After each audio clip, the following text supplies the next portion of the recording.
In this video, we're going to show how to buy RVN in the Binance app. It's a straightforward process, but you'll need a Binance account to start. If you haven't signed up for Binance yet, make sure to use our link found in the video description. By doing so, you'll be eligible to receive trading fee rebates worth up to $100 USD. Once you've registered and verified your account, you are ready. At the home screen, choose Convert. If it's missing, select More.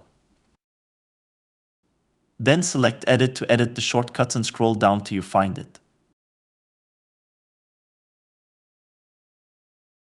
Select the plus sign to add it to the shortcuts. When you are finished, select Done. Now go back to the home screen and select the icon you just added.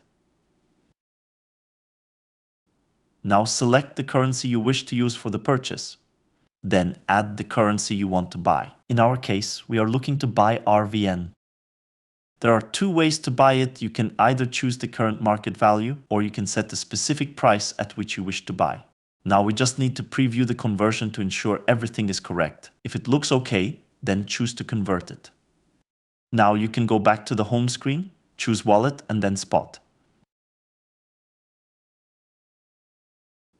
Refresh your screen by dragging your finger downwards and you will see your recent purchase. That's it. If you have any questions, please don't hesitate to leave a comment below.